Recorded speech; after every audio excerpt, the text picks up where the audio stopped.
Hello student, welcome back to my YouTube channel Arihant lecturer. प्यारे बच्चों, आज की इस वीडियो में हम एक सबसे मोस्ट इंपॉर्टेंट जीवन परिचय के बारे में बात करेंगे जो कि 110% आपके एग्जाम में आएगा और हूबहू आप एकदम एग्जाम में ऐसे लिख कर आना। मैं पूरे गारंटी दावे के साथ कहता हूं कि आपके एक भी नंबर नहीं कटेगा। देखिए, जीवन परिचय एक ऐसा टॉपिक है जहां पे एग्जामिनर जो आपकी कॉपी चेक करते शिक्षक, उनको एक मौका मिल जाता है आपके नंबर को काटने का। लेकिन अगर आज की इस वीडियो को आप देख लेते हो तो मैं 100% गारंटी के साथ कहता हूं कि मैं उन तमाम शिक्षकों, उन तमाम एग्जामिनर के हाथ से ये मौका छीन लूंगा जो आपकी कॉपी में जीवन परिचय पे नंबर को काटते हैं। क्योंकि आज की इस वीडियो में जो जीवन परिचय लिखने का ट्रिक बताऊंगा, अगर ऐसा लिखा हुआ ट्रिक, अगर ऐसा लिखा हुआ जीवन परिचय किसी भी एग्जामिनर, किसी भी शिक्षक के पास जाता है, अगर उसका दिल लोहे का भी होगा तो पिघल जाएगा और पूरा का पूरा नंबर देने के लिए मजबूर हो जाएगा। प्यारे बच्चों, लिखना कैसे है ये सबसे इंपॉर्टेंट है। बोर्ड एग्जाम की कॉपी में आपने क्या लिखा है ये मैटर नहीं करता है, आपने कैसे लिखा है ये सबसे ज्यादा मैटर करता है। क्योंकि वहां पे आप प्रस्तुत करने जाते हो कॉपी में कि आपको क्या तरीका है प्रस्तुत करने का। ठीक है, तो यही चीजें आज की इस वीडियो में हम बात करेंगे कि बोर्ड परीक्षा में आपको जीवन परिचय, ठीक है, जीवन परिचय को कैसे लिखना है। और एक ट्रिक भी बताऊंगा, इस ट्रिक की मदद से सिर्फ 5 पॉइंट को आप याद रखकर इस पूरे जीवन परिचय को आजीवन याद रख सकते हो। और जहां भी जैसे भी आपको कोई कहता है आप तुरंत 1 से 1.5 पेज लिख लोगे।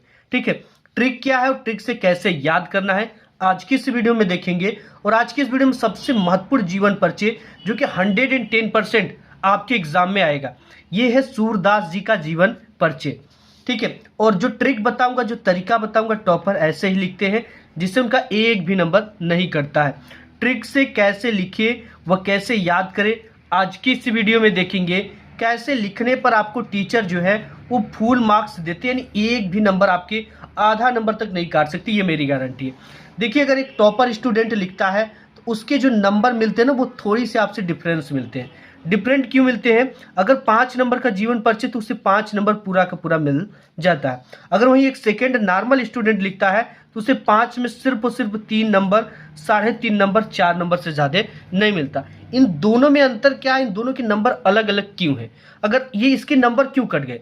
अगर आज की इस वीडियो को आप मिस कर दोगे तो दोबारा ये नहीं जान पाओगे कि नंबर कहाँ पे कट गए। अगर आज की इस वीडियो को देख लेते हो तो आपकी कभी जिंदगी में एक भी नंबर नहीं कट पाएंगे। ये देखो, हमारे पास एक क्वेश्चन पेपर है और इस क्वेश्चन पेपर में आया हुआ है जीवन परिचय लिखने का। सबसे पहले यहाँ पे क में जो है लेखक परिचय 26 के क में, और 26 के ख में आपको आता है कवि का लिखने के लिए जीवन परिचय।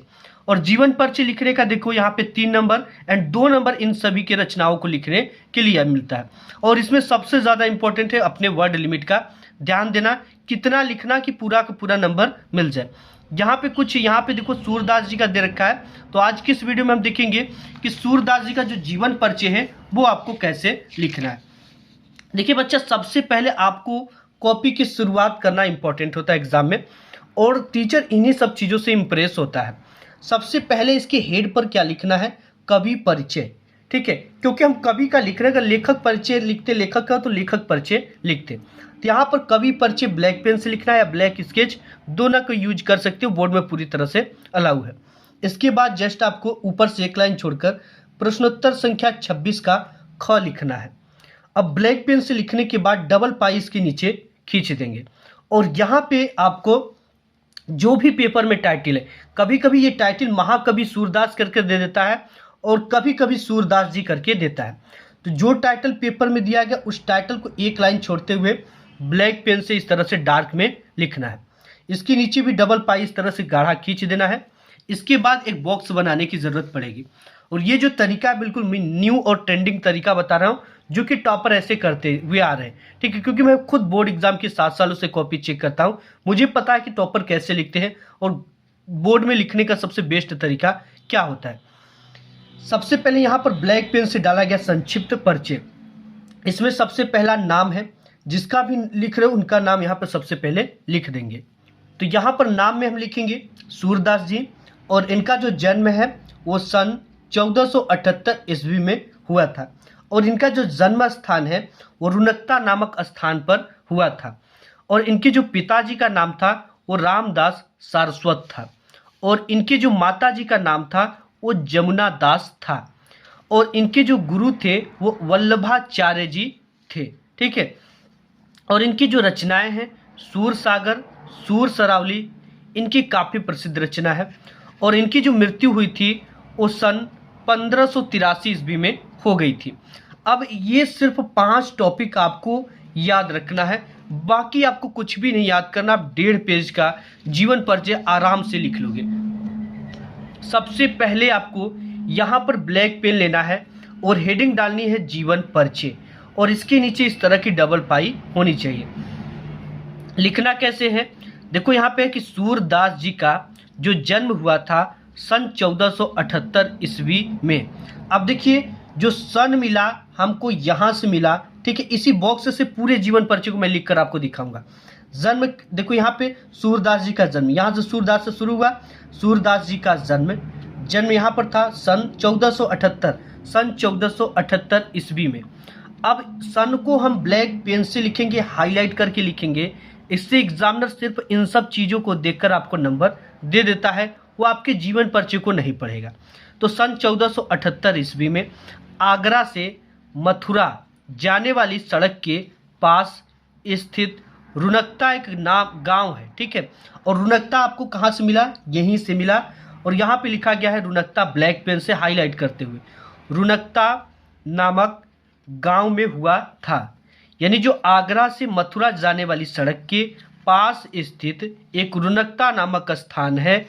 ठीक है, इनके वहीं पे इनका जन्म हुआ था। इसको ब्लैक पेन से रुनकता को लिखेंगे क्योंकि असली जन्म इनका यहीं पर हुआ है। इनके पिताजी का नाम देखिए यहाँ पे है, इनके पिताजी का नाम क्या था, रामदास सारस्वत था। अब इसको ब्लैक पेन से हाईलाइट करते हुए लिखा गया है। ठीक है, जितने भी चीज़ें आपको बॉक्स में लिखी हुई मिलेंगी, आपको जीवन परिचय लिखते समय उन्हें ब्लैक पेन से लिखना है। रामदास सारस्वत था तथा इनके माताजी का नाम जमुना दास था। जमुना दास को ब्लैक पेन से और इस तरह से लिखना है। ठीक है, इनके माताजी को जो नाम था वो जमुना दास था। एक तरह से ये लड़कों वाला नाम आपको लग रहा होगा, तो इस तरह से आप याद रख सकते हो, जामुन का पेड़। ठीक है, जमुना, तुलसीदास जी जमुना, तो इस तरह से आपको याद रहेगा, दिमाग में भूलोगे नहीं। सूरदास जी जो थे वो भक्ति काल के एक सर्वश्रेष्ठ कवि थे। सूरदास जी जो थे भक्ति काल के एक सर्वश्रेष्ठ कवि थे और इनको अष्टछाप कवि भी कहा जाता है। अष्टछाप के प्रमुख कवि ये थे। आगे देखते हैं पेज पे कि वहाँ पर था कि सूरदास जी एक प्रसिद्ध हिंदी कवि और संत थे। क्योंकि सूरदास जी जो थे ये प्रसिद्ध कवि और संत दोनों थे, क्योंकि इनके जो गुरु थे वो वल्लभाचार्य थे, एक संत थे। ठीक है, इन्होंने अपना पूरा जीवन भगवान श्री कृष्ण की भक्ति में समर्पित कर दिए थे। क्योंकि ये जो थे सूरदास जी ना, अपनी पूरी जीवन जितना भी रचनाएं लिखे हैं वो श्री कृष्ण पर लिखे हुए हैं और अपना पूरा जीवन श्री कृष्ण की भक्ति में समर्पित कर दिए थे। और इनकी कविताओं में कृष्ण जी के बाल रूप लीलाओं और यहाँ पे है गोपिकाओं के साथ उनके प्रेम का वर्णन किए हैं। ठीक है, ये जो श्री कृष्ण जी थे इन्होंने काफ़ी ज़्यादा गोपिकाओं और श्री कृष्ण के बीच के प्रेम को बताया है। ठीक है, गोपिकाएं उनके बिना कैसे व्याकुल रहती थी। जब श्री कृष्ण जी ब्रज को छोड़कर गोकुल चले जाते थे, वृंदावन चले जाते थे, तो गोपिकाओं की क्या दशा होती थी, ये अपने रचनाओं में बल्कि बहुत अच्छी तरीके से बताया है। और श्री कृष्ण की बाल लीलाओं का वर्णन किया गया है, उनकी बचपन कैसे बीते, उन जो देखो यहाँ पे आगे लिखा होगा, कविताओं में कृष्ण जी के बाल रूप लीलाओं और गोपिकाओं के साथ उनके प्रेम का वर्णन किया गया। क्योंकि गोपिकाएं जो थी श्री कृष्ण से अथाह प्रेम करती थी। ठीक है, और इतना ज़्यादा कि जब श्री कृष्ण जी एक बार वृंदावन चले गए थे तो गोपिकाएं एक गोपिकाओं से कहती है सखी कि तुम ही श्री कृष्ण बन जाओ और तुम ही से हम लोग अपने मन को भर ले, अपने मन को सांत्वना दिला दें। सूरदास जी जन्मांध थे या नहीं, विद्वानों में मतभेद है। क्योंकि देखिए सूरदास जी ऐसी ऐसी रचनाओं को लिखे ना कि बिना आँख वाला व्यक्ति लिख ही नहीं सकता है ऐसा। क्योंकि ये कहते हैं कि जब श्री कृष्ण जी जो है आंगन में खेलते हैं तो आंगन में खेलते हुए किलकारी भरते हैं तो उनके जो दो दांत दिखते हैं और दो दांतों से पूरा आंगन जो है चमक उठता है। तो भला बताओ, जिसको आँख नहीं है वो ऐसे कैसा लिख सकता है? उनकी किलकारी को, उनकी किलकारों से उनके जो माता जी हैं, पिताजी हैं, वो खुश होते हैं, उनके बारे में बताते हैं और अपने परछाई को देखकर वो पकड़ने की कोशिश करते हैं। ये देखकर माता यशोमती और नंद जी काफ़ी ज़्यादा खुश होते हैं। ठीक है, तो भला बताओ, अब जो व्यक्ति जन्म से अंधा हो ऐसा कैसा लिख सकता है? तो इसलिए विद्वानों में जो है मतभेद है। बचपन से ये विरक्त होकर, ठीक है, विरक्त का मतलब सन्यासी रूप होकर, विरक्त होकर गऊ घाट पर रहने लगे थे। गाय को गऊ कहा जाता है, तो उसी जैसे आप उसी से याद रखना कि गऊ घाट पर रहने लगे थे। और इन्होंने वल्लभाचार्य जी को एक स्वरचित पद गाकर सुनाया। मतलब स्वरचित का मतलब अपने द्वारा रचित, ठीक है, यानी स्वयं द्वारा उसको बनाया गया। तो ये क्या किए कि वल्लभाचार्य जी को एक स्वरचित पद गाकर सुनाया, जिस पर वल्लभाचार्य जो थे वो प्रसन्न हो गए और प्रसन्न होकर इनको श्री कृष्ण की बाल लीलाओं का गान करने का सुझाव दिया। तभी से ये वल्लभाचार्य जी के शिष्य भी बन गए। ठीक है, क्योंकि इनका भी रुचि था कि श्री कृष्ण के बारे में कहें, गाएं, लिखें। और वहीं गोवर्धन पर्वत पर बने श्रीनाथ जी के मंदिर में भजन कीर्तन करने लगे। भाई भक्ति स्वभाव के थे, संत थे ही, तो इनका मन जो है भजन और भक्ति में लगने लगा।